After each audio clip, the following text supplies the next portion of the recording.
welcome to our very first episode of our second season of the Innovation Corner. I am your host, Emmanuel Mwenda. You can call me Captain. And today we have a very special treat for you. Number one, a Kenyan social media innovator. And number two, an interview with a mentor who mentors other innovators in Chandaria Business Innovation and Incubation Center. So join me as we start this adventure.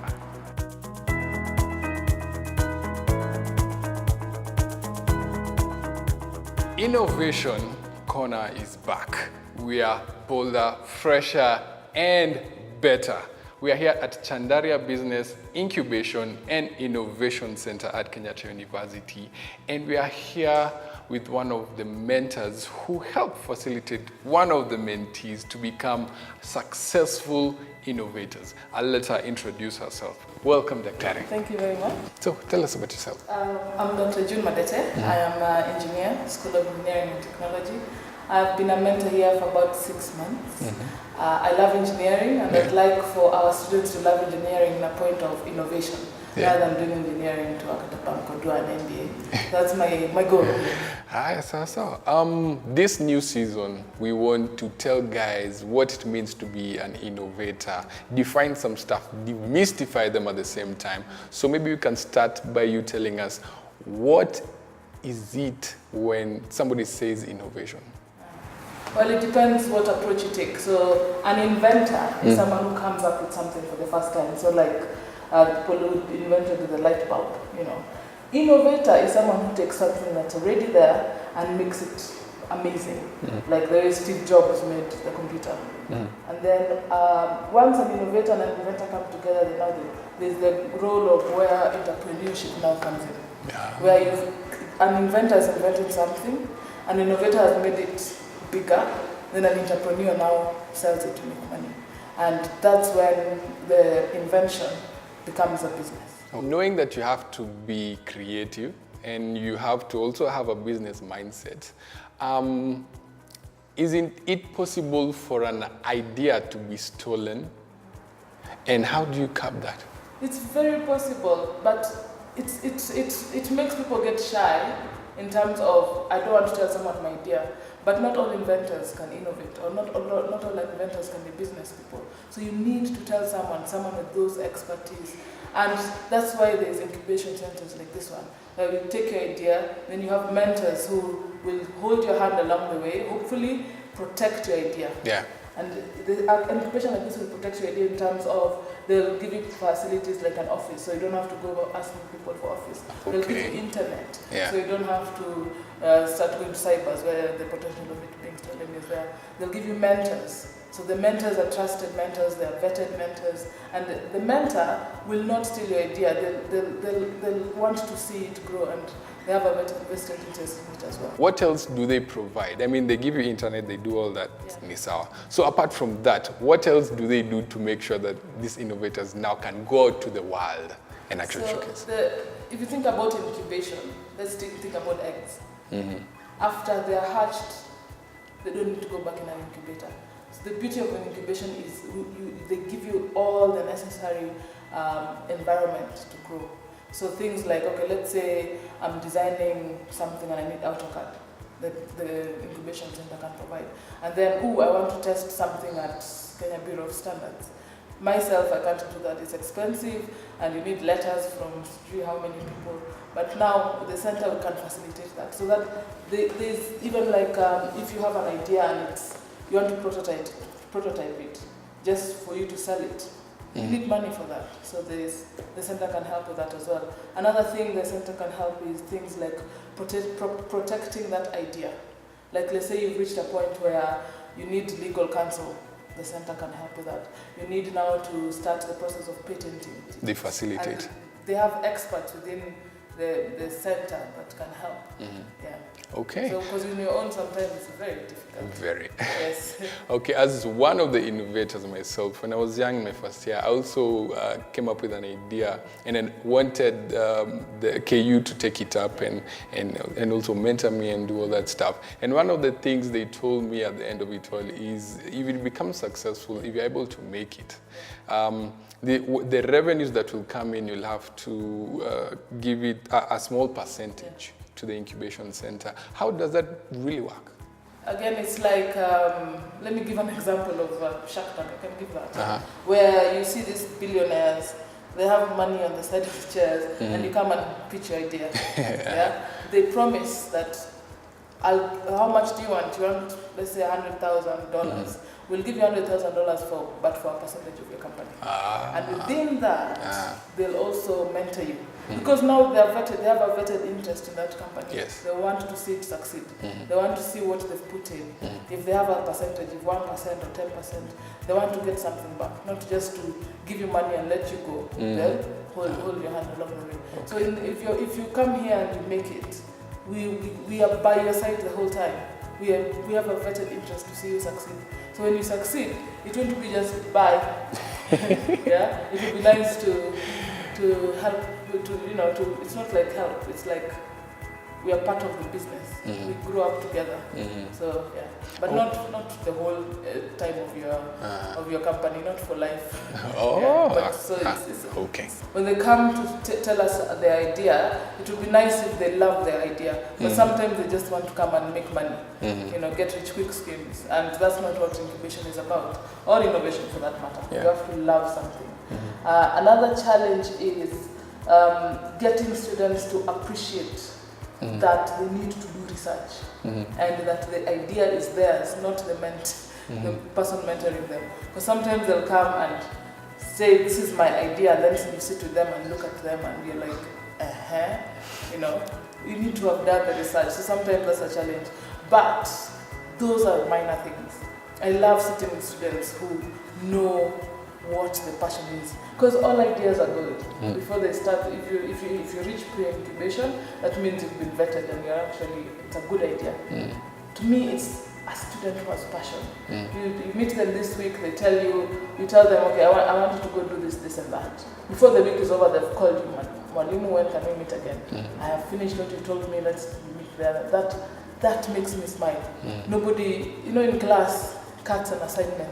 It's like you're big, it's like, please finish, But this, it's your business. You feel, this is my business. And all they want to do is to sit with you and to tell someone the idea before it becomes good. And then they're like, okay, what do I do next? What do I do next? That makes me smile. If you compare the Kenyan country and how it has embraced incubation centers, how would you say it's faring compared to other East African countries or even Africa? That's a good question, because out there, if you go to any African conference or something, people are hungry for innovation, and people are hungry to become their own bosses. People are hungry to become employers rather than employees, and I don't think it's even a country thing. People are hungry. Recently, I was watching the news and I could see even refugees within Kenya are trying to even be creative. They're trying out businesses, trying out new ideas to even make their life, even if they are in refugee camps, even better. Sometimes kama kwa kazi sana to something, sometimes 1 million kama kuna kazi hivyo. So then, which advice can you give even to the person who's watching from that place, even to other young guys, that they actually need that passion, that creativity to actually make it? There's an example of a kid who was only 6 years old who decided that my grandfather is sick, he's in bed all the time. We have to keep watching him because sometimes he wanders off. So the kid decided, I'm going to make something I'll put under his socks, so that when he steps down from the bed like this, there's an alarm. Yeah? So he's an inventor. Now, if you want to sell it, he'll become an innovator and then eventually an entrepreneur. So it's a matter of start. Don't wait for someone to start. You start. it might not work, but I want to see us changing from, for example, toothpicks. We import. Why can't someone come with toothpicks that are good in Kenya, you know? The ones which sometimes the ones you buy, the ones that made in Kenya, you know? So I want to see maybe in the next 20 years, Kenya where we have our own goods, we have our own entrepreneurs who are not scared or who are not comparing to the Western world, but have come up with something. For example, I always say even a table. You can make, the carpenter is innovating. He's making these tables and churning them out. Or if you come up with a table that I can use maybe when I'm swimming, you know. Yeah. So innovation is simple, but at the same time, we need people to do it. Yeah. Okay. What do you think parents, teachers, relatives, guys who are close or surrounding these innovators, they should do once they notice person is an innovator? Encourage, support. We have this tendency of saying, you know, yeah. You know. Yeah. So it's to support and to realize not everyone, the best of my child might be an A, but the best of your child might be a B or a D. But maybe they are good at something else. It's to support them and to encourage them and to let them know that, you know what, si lazima you follow the carbon copy of either your parents or your teachers or your friends. Yeah. Be yourself. Okay. Yeah. So, thank you. Thank you very much. That is a wealth of information we've received.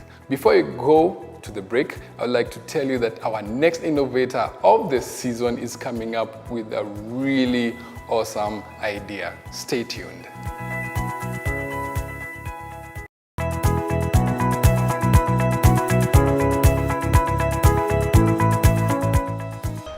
I am here with one of the founders of vosfine.com, Sydney. Karibu sana. Thank you. So, tell us a little bit about yourself. I'm a medical student, University of Nairobi, and I'm a fourth year actually at the moment. So apart from that, I also have an interest in tech business. So I had to learn Java programming. So I'm also a programmer myself for Android development. I'm the kind of person who believes that in as much as you're doing a particular course, it doesn't mean that you don't have other things that you can do. Yeah. Or in as much as that I'm doing medicine, it doesn't mean that I can't learn photography. It doesn't mean that I can't learn programming. It doesn't mean that I can't learn some other skill. And at the end of the day, we know that the truth is the employment world of today, you have to have multiple skills to actually be relevant in that job market. Yeah. So personally, I felt like learning programming can also be something that I can use, because I'm planning to major in something to do with medical technologies, medical equipments in the future, and biomedical engineering. So I thought that this could be beneficial. And on the way, yes, I thought of a problem and I thought I could solve it and I thought I could create it. So I worked. Wow. What about Vospine? Vospine. So yes, we are working on this startup called Vospine. It's a networking platform that connects people with similar interests across the world. If you have an interest in business, on Vospine you can be able to connect with people across the world who have that particular interest that can help you grow. You can also access opportunities, events, and any other information that is relevant in building you in that particular interest. So basically that's Vospine. That is actually really huge. How are you able to balance between being a student in the medicine area and also do Vospine? That question is majorly asked by my fellow medical students, because they wonder how I'm able to do both of them. Yeah. 24 hours a day, you have 6 hours of sleep, you have 18 hours left. You can do 15 hours of those or 12 hours of those in classwork, and the rest of the hours do something else. Do something, build your skill bank. So there's always time, you just have to find it. So I structure my time very well, and there's time for study, and there's time to do other things. Wow. Yeah. Okay. I did a bit of digging and I found out that you are actually one of the best performers in your time in KCSC. So what can you tell us about that? Yeah, I graduated from Maranda High School in 2011. Yeah. And for the results, that time there was ranking, so I was position 5 nationally and the top student from Nyanza province. Wow. Congratulations. Yeah. So we are here at Chandaria Business and Incubation Center in Kenyatta University, and the reason why I brought you here is that you can show our viewers how Vospine works and how they can be able to use it, interact, and also benefit from them. So Karibu sana. Thank you.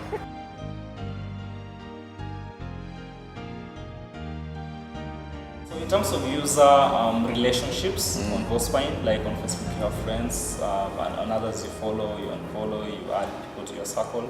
So on Vospine we have associates, we have mentors, and you have mentees. So people at the same industry level, it can be, let's say, in a particular industry, let's say like real estate or anything, they are associates themselves. But if let's say it's I interacting with someone, maybe I add someone maybe at a higher level than me, I'm going to be listed as his mentee, and he's going to be listed as my mentor. Yeah. So basically, that's the kind of interesting. that we have. Then on spines, we just created the term from our name Vospine to it means the posts, just the posts. Or it's like a post on Facebook yeah. or tweets on tweets on Twitter. On Twitter. So on Vospine it's called spines. Okay. Users are spiners. that Yeah. sort of thing. Interesting. So maybe you can start by explaining what we are seeing right now and how we can enhance our experience. So basically, what we've done actually, we've signed up a random user so that you can actually want to know. Mokami. Yeah, Mokami. So basically, this is like the homepage of the particular user if it was my account technically. Yeah. So on the homepage you have a brief. On Vospine when you join particular channels depending on your interests. You might have an interest in business, photography, fashion, health, agriculture, or any other interest. So in those channels you're able to interact with people you share interest with. So on your homepage, basically, this is the homepage. You have a brief of this, we call them spines. Those are like posts, like Twitter. They have. So tweets. where are the spines over here? At the center. Oh, so Basically. the center here the are center column. the spines. You Okay. have like this one posted to business, this one posted to science. So what you do is when you first create the account, you need to choose the channels that you need to get feed from. Information. I could just open this. Okay. So technically, yes, we started initially with people actually joining channels themselves, which we felt after some time it was too general. Business is too general. People have an interest in real estate and not in stock market. Okay. So when you join, you have to go like, if it's business, you have to select the particular interest you have. Is it agribusiness? Is it Agribusiness. entrepreneurship? Interesting website, which is really awesome. Somebody with a laptop can easily be able to access it. So what about people who have smartphones? How can they be able to access if they don't have a laptop? For the website, basically we have a mobile version. You download the app first. When you access the website using your phone, you're able to use everything on the site as it is. Okay. And of course, just like you get to Facebook or the other sites with your phone. So the website, there's still a mobile version of the website that anyone can actually use it. Yeah. So that is for the website. But we're also working on our mobile app, which is basically done. So for the app, at the moment we have an Android platform because most of our users are actually using Android at the moment. Nice. So on the app, you can easily sign up. It's a very simple process. At the moment, it's downloadable on the site, but we're going to have it downloadable on the Play Store soon. So on the app, you can easily check your feeds from the different channels. You can easily go into a channel. Let's say this is like Christianity. I can view the topics trending in Christianity, the discussions. I can view the spines. I can view the news items across the world on Christianity.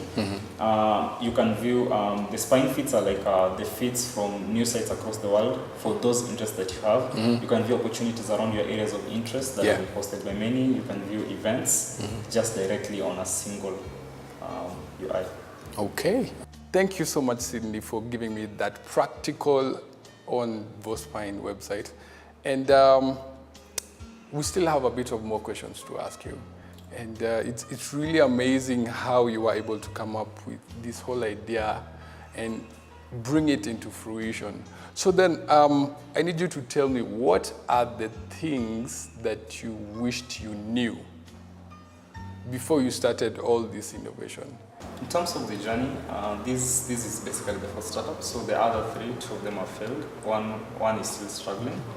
So personally, I started this while I was still in first year myself.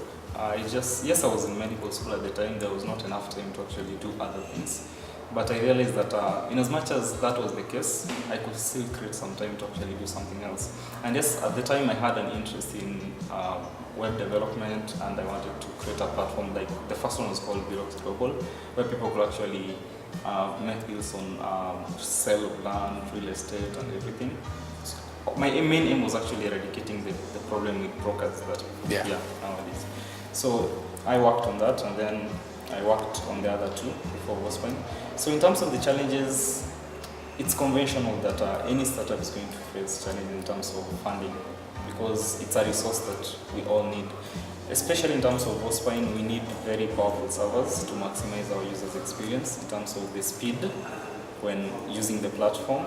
We are not going to have servers that are going to crash. You're going to tell someone to sign up, and when he signs up, the servers are not working. So that means we need very powerful servers. So with the history you just told us, all the experiences, all the challenges you had to overcome until today, where do you see Vospine 10 years from now? As my personal plan, or as my team has planned, value creation is an important focus at the moment.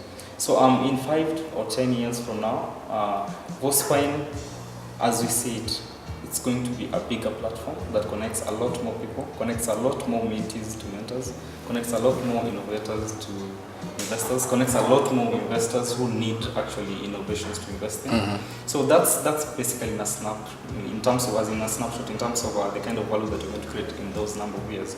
And then if definitely we are creating that kind of value in people, you create an addiction in people.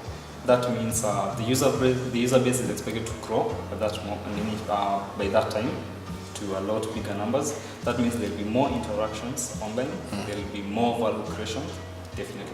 Okay. So, and in terms of majorly the channels, in 10 years, our expansion plan is all the channels are going to start operating separately, because there are a lot of activities that happen in these channels. There are those events that the channels will be organizing, like some competitions, like let's say in photography, some expos for business. Yeah. Because technically what we're trying to do is to build people in their interests. And that means we have to do everything we can to actually make sure that you gain some value. So in 10 years' time, most of these channels will be operating almost single-handedly, but of course we'll be having a common feed as a user, having those different interests. So basically that's... Okay, so then there are a lot of budding innovators out there who really want to get an encouragement. So what I will say is maybe you can tell them something small, maybe an encouragement, or even what you think, if you had some time back, will actually push you, give you that extra passion to actually do something. So what would you say? Competitors are not necessarily a threat to you. You're not supposed to freak out. You're not supposed to shy away from a market opportunity that you identified because they are particular competitors. They can be a strength. Yes, you're working on something, but if it has no competition, that means maybe there's something not attractive in that market. Exactly. Because there's no way there can be no competition. This is the last question I'm going to ask you, and I want you to answer it as honest as possible. We do know that our government is trying all its best to make sure that they encourage the youth to come out of their shell, to be innovative and creative. And at the other side of the coin, they're just not able to do it. Maybe they lack to know what they need to do, maybe they do. But what do you think the government of Kenya can do to support innovators such like yourself and even others? So particularly what the government can do, yes, I'd appreciate registering a company is a lot easier at the moment. There's the youth development funds, and yes, youth are able to access particular funds to actually start whatever they're starting within groups with single-handedly, and most of them they're supposed to pay back actually. But I think something else that will create a lot more impact in terms of innovations in Kenya. To myself, I'm in a WhatsApp group with around 60-something innovators working on incredible projects, things that I didn't even think would work out of Kenya. Yet most of these people, what we discuss most of the time, they're trying to get sometimes even media attention because they're trying to build their products, they're trying to get people to actually use them. They're trying to get investors, sometimes, most of them. But what I've learned is that, like recently there was that event in Kisii Entrepreneurship Summit. I participated in the event, and I realized that there was a competition for innovations, and such kind of events can actually give innovators a very good platform to actually meet investors, which is important, to actually meet at least, even if it's the first few customers, to actually use to build your product better. So what, for example, happened in Kisii, and it had happened, I think, in Migori County, that should be done more often across Kenya. There are so many innovations in Kenya, we just don't know about them. And I think they need those kind of events. They don't have to be done by private. They don't have to wait for Vospine Business, for example, to do an expo for other innovators. The government can hugely do that, and that can really support innovation. Wow, okay. Personally, I think Vospine is really amazing, and I will wish you all the best in your endeavors. Hopefully we'll meet even more and talk about innovation in future. But thank you so much. There you have it, from the horse's mouth, but I'm not really calling him a horse. Mr. Sydney himself, future billionaire, future doctor, one of the founders of Vospine.com. I am proud to say that I was one of the very first users to actually logging into Vospine, and I am still an active member. And maybe it's about time you did too. So we've come to the end of the program. I'm so happy you got to watch this program, and hope you'll catch me and other innovators next week, same time at KUTV.